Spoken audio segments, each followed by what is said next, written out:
السلام علیکم ناظرین، دوبارہ آپ کی خدمت میں حاضر ہوتے ہیں اور بغیر وقت ضائع کیے ہم نقوی صاحب کی جانب چلتے ہیں اور ان سے گفتگو کا سلسلہ جو ہے وہ دوبارہ جاری کرتے ہیں۔ جی نقوی صاحب، جی آپ بات کر رہے تھے جو ہماری جو شہادتیں اور جی میں یہ کہہ رہا تھا کہ کوئی اگر یہ سمجھتا ہے کہ شیعہ قوم کمزور ہے تو یہ اس کی بہت بھول ہے، یہ بات نہیں ہے۔ اصل میں پہلی بات تو ہمیں جو مجبور کرتی ہے وہ ہمارا دین ہے کہ ہم ایک گناہ گار کی خاطر کسی بے گناہ کی جان نہ لیں، بالکل، جس پہ ہمارے علماء ہمیشہ یہ کہتے ہیں کہ آپ ایسا کام نہ کریں، چونکہ ہمارا جو دشمن ہے وہ ملعون ہے، وہ لعنتی ہے اور وہ چھپا ہوا ہے، وہ چھپ کے وار کرتا ہے، اتنا بزدل ہے کہ سامنے آ کے وار نہیں کرتا۔ اگر بیان بھی دیتا ہے تو وہ افغانستان کے پہاڑوں سے یا وزیرستان کے پہاڑوں سے بیان دیتا ہے، سامنے آ کے بیان نہیں دیتا۔ تو اس لیے دوسرا یہ ہے کہ ہمیں الحب الوطن من الایمان، کہ محبت وطن کی جو ہوتی ہے وہ ایمان کا حصہ ہوتی ہے، اور جو ایماندار لوگ ہیں وہ وطن کو نقصان نہیں پہنچاتے۔ بے ایمان ہمیشہ وطن کے اندر جو ہے وہ افراتفری بپا کرتے ہیں اور جو ہے وطن کو ڈیسٹیبلائز کرتے ہیں۔ ہمارے یہ جو بیسک موقف ہیں وہ یہی علماء ہماری قوم کو، اسی لیے ہمارے علماء نے قوم کو سنبھال کے رکھا ہوا ہے۔ تو اس میں ساتھ میں بھی کچھ علماء سو بھی ہیں جو یہ کہتے ہیں کہ ہماری تھانے داری ہونی چاہیے، ملک بچے یا نہ بچے، ٹھیک ہے۔ کوئی کہیں سے لدھیانہ سے آ کے، کوئی کہیں سے آ کے کوئی کچھ کہتا ہے، کوئی کچھ کہتا ہے، تو اس میں کمزوری جو ہے وہ نہیں ہے۔ کمزوری ہماری یہی ہے کہ جیسے مولا علی علیہ السلام نے امیر شام کو کہا تھا کہ تیرے سامنے دین نہیں ہے اور میرے سامنے میری مجبوری دین ہے، ورنہ علی جیسا تیز اور ہوشیار آدمی آپ کو دنیا میں نہ ملے، لیکن مجھے میرے خدا کا دین جو ہے وہ عزیز ہے۔ ان ہوشیاریوں سے بس یہی بات ہے کہ ہم اس امام کے ماننے والے ہیں اور اس امام کے اس بیٹے کو ماننے والے ہیں جو صابروں کا سلطان ہے، جو صابرین کا سلطان ہے، سید الشہداء امام حسین علیہ السلام، ہم ان کو ماننے والے ہیں۔ تو ہمارے سامنے صرف پاکستان کا ایک وجود جو ہے وہ نعمت خدا کی طرف سے عطا ہوئی ہے، اس کو بچانے کی ایک بات ہے اور اپنے دین پہ قائم رہنے کی ایک بات ہے، جس کی وجہ سے ہم جو ہے ہم مجبور ہیں۔ دوسری بات یہ ہے کہ ہمارے کچھ میں ایک دو جملے اس پہ کہوں گا اور پھر آگے بڑھوں گا کہ ہمارے مومنین اتنے جذباتی ہو جاتے ہیں، ٹھیک ہے، کہ وہ کہتے ہیں کہ فوراً جنگ کی جائے۔ جیسے ایک کالر نے کہا جی کہ یہ سنی بھائی، شیعہ بھائی، یہ ان کی ذاتی رائے ہے، یہ ہمارا قومی اور ہمارے علماء کا، ہماری قیادت کا موقف نہیں ہے، ٹھیک ہے کہ نہیں۔ ہم جیسے میں نے پہلے کہا کہ ایک گناہ گار کی خاطر ایک بے گناہ کو نہیں مار سکتے، چاہے وہ کافر ہی کیوں نہ ہو، ٹھیک ہے کہ نہیں۔ لہٰذا ہم جنگ و جدال پہ یقین نہیں رکھتے، اپنے دفاع پہ یقین رکھتے ہیں، ٹھیک ہے کہ نہیں۔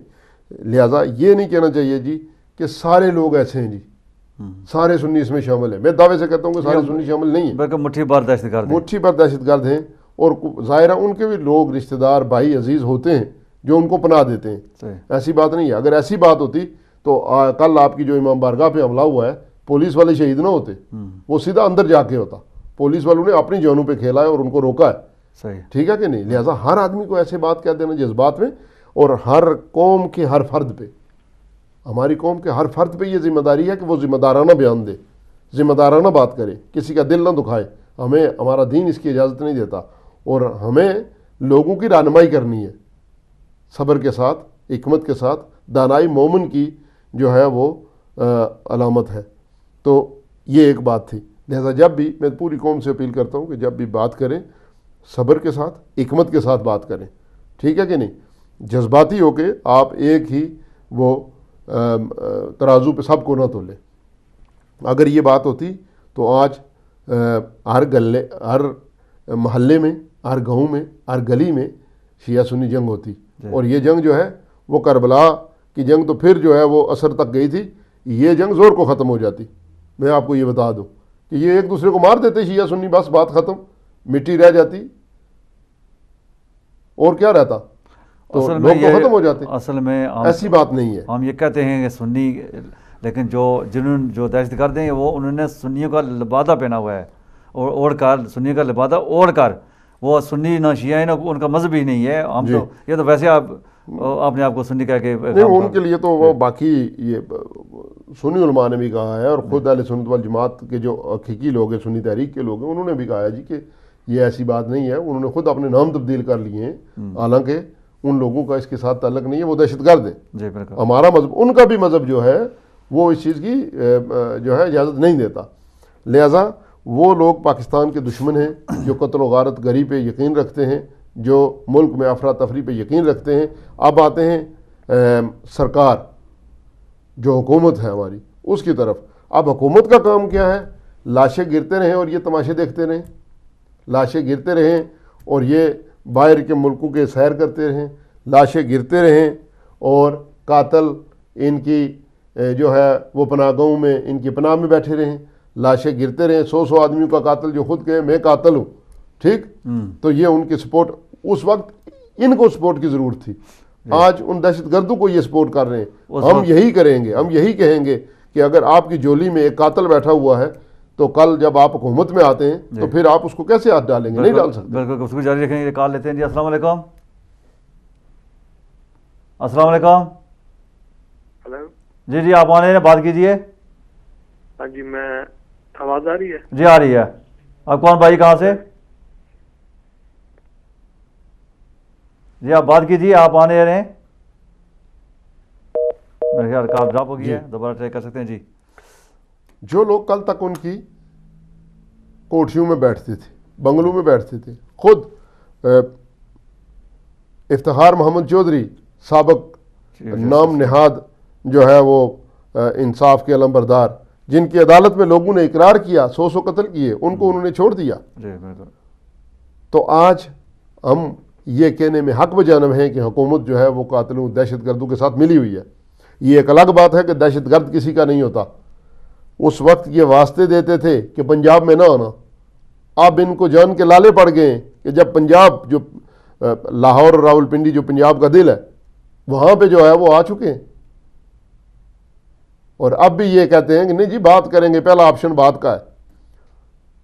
وہ پاکستان کی خود مختاری کو چیلنج نہیں، پاکستان کی خود مختاری کے ساتھ جنگ کے لیے آگے. جی ایچ کیو پہ حملہ ہو گیا، انہوں نے خود کہا کہ آپ حملہ کریں، ہم تیار ہیں. جی وہ یہ کہتے ہیں. اور یہ ابھی تک وہ کشکول کی عادت جو پڑ گئی ہے، کیا امریکہ سے مانگیں یا طالبان سے مانگیں کہ کشکول ہم نے پہلے ضرور مانگنا ہے، پھر بعد میں بات کرنی ہے.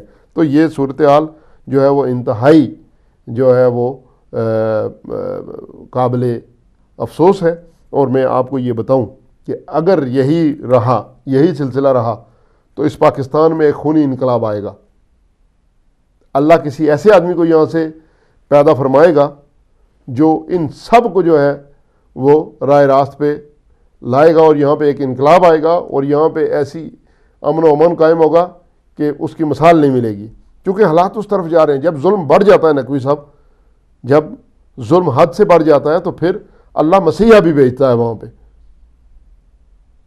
لہذا بہتر یہی ہے کہ یہی لوگ جن کے پاس اختیار ہے، جن کے پاس تخت ہے، یہی سنبھل جائیں اور اپنی جھاب کے ساتھ مخلص ہو جائیں.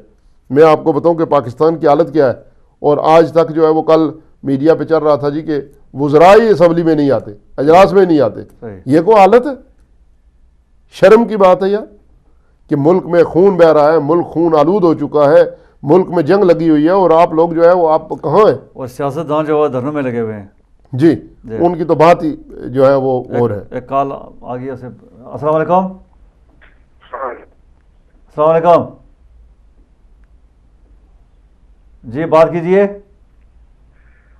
جی میں لندن سے بول رہا ہوں، سید اطہار حسین شاہ کاظمی. جی سید اسرار حسین صاحب، میں کچھ اپنے پوائنٹ ریز کرنا چاہتا ہوں. جی فرمائیے، آپ آنے رہے ہیں، بات کیجیے.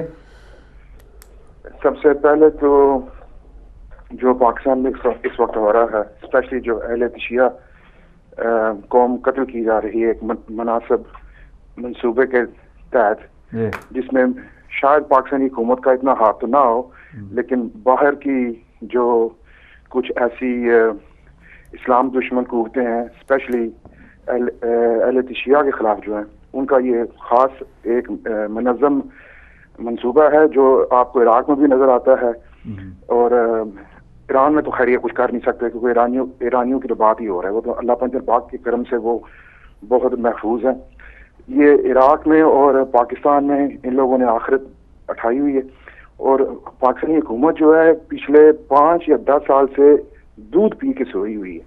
اس کو اچھی طرح پتا ہے کہ مقامی جو ان کی جو برانچیں ہیں, ان قوتوں کی جو مقامی برانچیں ہیں, جو مقامی دہشت گرد ہیں یہ لوگ, جس میں یہ ڈفرنٹ نام لیے جاتے ہیں, یہ ان لوگوں کو اچھی طرح جانتے ہیں. ہماری intelligence services must aware of them, لیکن یہ کچھ لوگ کچھ نہیں کر رہے کسی قسم کا. آپ دیکھ لیں کوئٹہ, پشاور, اب لاہور اور دوسرے شہروں میں بھی یہ لوگ شروع ہو چکے ہیں. تو یہ لوگ تو شروع دن سے اس طرح کر رہے ہیں, یہ تو کرتے رہیں گے, اور انہوں نے ہمارے بعد بھی اس طرح کرتے رہنا ہے. لیکن جو موجودہ دور کے حکمران ہیں یہ اس طرح سوئے ہوئے ہیں, ان کی جو یہ جو چپ ہے اس سے بہت دکھ ہوتا ہے کہ یہ کچھ بھی نہیں کر رہے. ٹھیک ہے, بہت بہت شکریہ, آپ کا پوائنٹ آ گیا ہے. اچھا نقوی صاحب, یہ جو حکومت کے ریٹ کو بالکل کھلے الفاظ میں چیلنج کیا گیا کہ آپ آئیں, ہم تیار ہیں, آپ حملہ کریں, ہم تیار ہیں, تو پھر آپ کیا کہ حکومت کو آپ پھر بات چیت کرنی چاہیے. وہ تو کہتے ہیں ہم بات چیت نہیں کریں گے, تو یہ بار بار یہی کہہ رہے ہیں کہ ہم بات چیت کریں گے. اگر بات چیت ناکام ہوئی تو پھر باقی آپشن جو ہیں وہ زیر غور ہوں گے. میں اس طرف ہونے والا تھا جی کہ چونکہ گفتگو کو اس طرف بھی لایا جائے, ابھی میں اسی بات پہ آیا تھا. اب مصیبت یہ ہے کہ حکومتی حلقوں کے اندر کچھ لوگ جو ہے وہ دہشت گردوں کے ذریعے الیکشن جیت کے آتے ہیں, صحیح, جن میں رانا ثناء اللہ صاحب جو ہے وہ سر فہرست ہے, جن کے جلسوں میں بھی میڈیا نے دکھایا ہے لوگوں کو, کالعدم تنظیموں کے سربراہوں کو بھی اور دوسروں کو بھی. خود ملک اسحاق جیسے دہشت گرد جو ہے وہ ان کے پاس رہتے بیٹھتے اٹھتے ہیں. اب حکومت کے لیے یہ پرابلم ہے کہ ڈائریکٹلی جو ہے وہ ان کے خلاف کوئی بات کریں, تو حالانکہ یہ لوگ اتنے مضبوط نہیں ہیں. میں آپ کو بتاؤں جی, جو چھپ کے وار کرتا ہے, جو چھپ کے قتل کرتا ہے, جو چھپ کے ایک معصوم کی جان لے لیتا ہے, وہ انسان ہے یا وہ بہادر ہے؟ کیا ہے وہ؟ کچھ بھی نہیں ہے. مرنے والے نے تو مرنا ہی ہے. ہم جاتے ہیں پاکستان میں کسی دھماکے میں مار جائیں, شہید ہو جائیں گے تو کیا ہوگا؟ نظام دنیا کا رک جائے گا. اتنے شیعہ مارے گئے, کیا ہوا؟ نسل ختم ہو گئی؟ نہیں ہوئی. ایسی بات نہیں ہے. دشمن بزدل ہے, میں پہلے بھی کہہ چکا ہوں. تو اب یہ لوگ اتنے مضبوط نہیں ہیں. اگر یہ دیکھیں کہ پیپلز پارٹی کی حکومت کو ایک کریڈٹ جاتا ہے کہ سوات میں جو آپریشن انہوں نے کیا, یہ کدھر گئے وہاں سے؟ یہ کوئی طاقت تھوڑے, یہ بزدل لوگ ہیں, بلو میں گھسنے والے لوگ ہیں. یہ انہوں نے ٹھہرنا نہیں ہے. حکومت سٹیپ لے, لیکن مصیبت یہ کیا ہے کہ یہ ان کی گینگیں جو ہیں حکومت کے, ان کی جڑیں کے ساتھ, جی ان کے مفادات ہیں. کسی کو قتل کرانا ہو یہ قتل کرواتے ہیں ان سے. یہ بدماش جو ہیں, یہ جو بڑے بدماش حکومتی بدماش ہیں, میں ان کی بات کرتا ہوں. یہ دوسرے تو کرائے کے قاتل ہیں نا. کبھی باہر کی طاقتوں سے کرایہ لے لیا, قتل کر دیا, کبھی اسرائیل سے لے لیا, کبھی امریکہ سے, کبھی دوسروں سے, کبھی تیسروں سے لے کے جو ہے وہ مسلمانوں کا قتل کرنا ان کا وتیرہ بنا ہوا ہے. پہلے بھائی تھے افغانستان میں, آپ جو ہے دہشت گرد ہو گئے. پہلے اسامہ کے ساتھ شیر تھے آئل کمپنیوں میں بھی, ٹھیک ہے, بعد میں دہشت گرد جناب جب ٹیشو خراب ہو جاتا تو یہ پھینک دیتے ہیں. جاری رکھیں گے, کال لیتے ہیں. جی السلام علیکم. جی السلام علیکم. جی علی بات کر رہا ہوں لندن سے. جی علی صاحب علیہ السلام. جی میں نے پوچھنا تھا کہ پاکستان میں یہ اتنا جو قتل عام ہو رہا ہے شیعت کے نام پر, تو اس پر جو ہے ایران کی طرف سے کیوں یہ کوئی آواز نہیں اٹھائی جاتی مجتہدین کی طرف سے؟ جی علی بھائی, اصل میں بات یہ ہے کہ ہم چونکہ صرف پروگرام تجزیہ کا ہے اور ہم کسی بھی ایشو پر تجزیہ کرتے ہیں, اور یہ سوال کا جواب جو ہے ہم شاید نہیں دے سکیں. یہ بار انہوں نے سوال کیا کیا ہے؟ یہ سوال کیا ہے کہ جو پاکستان میں قتل و غارت ہو رہی ہے, ایران کیوں خاموش ہے؟ اچھا ٹھیک ہے, میں کچھ تھوڑا سا ڈسکس کرتا ہوں اس کے اوپر. ایران جو ہے وہ خاموش نہیں ہے, وہ اپنا پالیسی بیان دیتے ہیں, ٹھیک ہے, اور ایک ملک کو انٹرنیشنل قانون کے مطابق دوسرے ملک کے افیئرز میں جو ہے مداخلت کا حق حاصل نہیں ہوتا, ٹھیک ہے کہ نہیں. یہ پاکستانی حکومت کا کام ہے کہ اس کو کنٹرول کرے, ایرانی حکومت کا کام نہیں ہے, کیونکہ یہ دہشت گردی ہے. اور جب ایران میں بھی دہشت گردی ہوتی ہے, آپ کو پتہ ہے وہاں پہ بھی بہت, ابھی ان کا سفیر مارا گیا ہے, تو وہ اسرائیل نے مروایا ہے, لبنان کے اندر حملہ ہوا ہے. تو ایسی بات نہیں کرنی چاہیے. خیر یہ تھوڑی ہر آدمی کی اپنی سوچ ہوتی ہے چونکہ یہ ملکی معاملات ہوتے ہیں، ان کے اندر آپ کوئی ملک جو ہے دوسرے ملک کے اندر انوالومنٹ نہیں کر سکتا. جیسے کہ پہلے ہی دہشت گرد کہہ رہے ہیں جی کہ ایران کا اثر ہے یہاں پہ، جی یہ دوسرے کا اثر ہے، یہ تیسرے کا اثر ہے. جب سعودی عرب جو ہے اتنا کچھ کھلے عام کروا رہا ہے پاکستان کے اندر، اتنی بڑی دہشت گردی کروا رہا ہے، ٹھیک ہے نہیں، کیا ایران بھی ایسے کر کے ایران کا نام بھی ایسے آ جائے؟ اور یہ قانونی طور پر جو انٹرنیشنل لا ہے اس کے بھی خلاف ورزی ہے. لہٰذا یہ ہمارا مسئلہ ہے، یہ پاکستانیوں کا مسئلہ ہے، ایرانیوں کا مسئلہ نہیں ہے، تاکہ وہ اچھل کے میدان میں آ جائے. یہ ایسی بات نہیں ہے. ایران کے ساتھ ایران کے ساتھ ہمارا جو رشتہ ہے وہ مذہبی ہے، روحانی ہے. وہ ایک ایران کے ساتھ نہیں ہے، وہ ایران کے شیعوں کے ساتھ بھی ہے، ایران کے مجتہدین کے ساتھ بھی ہے، عراق کے مجتہدین کے ساتھ. مجتہد ہے جہاں بھی ہو، ہمارا ان کے ساتھ رشتہ ہے، اور ان کا ہمارے ساتھ من حیث القوم ایک رشتہ ہے. یہ ملکوں کے سیاسی معاملات ہوتے ہیں، یہ حکومتوں کو اور وہاں کے لوکل لوگوں کو ڈیل کرنے پڑتے ہیں اپنے معاملات. جی تو آپ گفتگو کر رہے تھے کہ جو اس وقت جو گنڈے پالے ہیں حکومت نے، اس کے ذریعے وہ قتل و غارت کرواتے ہیں، اور وہ جو جیسے رانا ثناء جی آپ دیکھیں ٹی وی شوز میں آتے ہیں، ٹاک شوز میں آتے ہیں، ان کی مونچھیں دیکھیں کیسی ہوتی ہیں، تکبر کی بھری ہوئی تصویر بنی ہوتی ہے. اسلامی جمہوریہ پاکستان کے وزیر ہوتے ہیں. آپ کو ایک گاؤں کا جو نمبردار ہے وہ نہیں مان، تو یہ گنڈوں کے سر پہ آتے ہیں، اور وہی گنڈے وہی طالبان ہیں جو کسی نہ کسی طرح ان سے ملے ہوتے ہیں، کسی نہ کسی طرح ان کے رابطے ہوتے ہیں. اس لیے یہ ڈائریکٹ ان پہ ہاتھ نہیں ڈال سکتے. یہ اگر ڈالیں گے ہاتھ تو پھر دوسری مرتبہ الیکشن جیتنا مشکل ہو جائے گا. اچھا، اب مثلا انہوں نے چیلنج کیا ہے، اب فوج کا یہاں پہ کیا کام ہے، کہ کیا سمجھتے ہیں کہ فوج جو اب اس وقت آپریشن جاری ہے اس کو وہ ایکسٹینڈ کریں گے، یا پھر حکومت کی جو مسلطانہ جو پالیسی ہے اسی پر عمل پیرا رہیں گے؟ اصل میں فوج کے خلاف اتنا پروپیگنڈا کر دیا گیا کہ فوج اب اس وقت بولے گی جب حالات بالکل اینڈ پہ جا پہنچیں گے. فوج کے خلاف اتنا پروپیگنڈا، اور یہ پرویز مشرف کے خلاف اتنا کچھ نہیں ہو رہا. یہ فوج کے لیے کیا جا رہا ہے کہ ہم جو جی چاہے کریں، ہم سیاستدان جو بے ایمان ہیں، ہم لوٹ کے کھائیں پاکستان کو، ہم غداری کریں، ہم جو بھی کریں، لیکن فوجی جو ہے وہ نہ بولے. فوجی کے لیے ایک بات ہوتی ہے کہ فوجی جو ہے وہ ملک کے لیے وفادار ہوتا ہے، ملک کا وفادار ہوتا ہے فوجی. وہ اس کو یہ بے ایمانیوں، یہ جو پھیر اور یہ بل جسے اپنی زبان میں کہتے ہیں، یہ فوجی میں نہیں ہوتے. ہمارے پاس 2 منٹ باقی ہے. فوجی سیدھا ہوتا ہے. لہٰذا یہ فوج کو کنٹرول کرنے کی کوشش کی جا رہی ہے کہ ہم جو چاہیں کریں، فوج بولے نا، منمانی کریں. لہٰذا فوج ٹوٹلی جو ہے، جو ابھی جو آئے ہیں آرمی چیف راحیل شریف صاحب، ان کے بھائی کو شہید کیا ہے ان لوگوں نے، ان طالبان نے. تو فوج جو ہے، کئی جرنیل مارے گئے، ہمارے شہید ہوئے، کتنے لوگوں کو انہوں نے شہید کیا، لا انفورسمنٹ ایجنسیز کے لوگوں کو انہوں نے شہید کیا. فوج کے اندر ان کے لیے نرم گوشہ موجود نہیں ہے، چونکہ فوج کو پہلے پاکستان ہے، اس کے بعد یہ سارے سیاستدانوں کو پہلے طالبان ہے اور پھر پاکستان ہے، پہلے مذاکرات اور پھر دوسرے آپشن ہے. یہ مصیبت ہے. میں یقین نہیں کرتا تھا کہ موجودہ حکومت جو ہے وہ اتنی بزدلی کا مظاہرہ کرے گی جتنا انہوں نے اس معاملے میں بزدلی دکھائی ہے. اس سے تو بہتر تھی پہلی حکومت. ہم کسی حکومت کے ساتھ نہیں ہیں.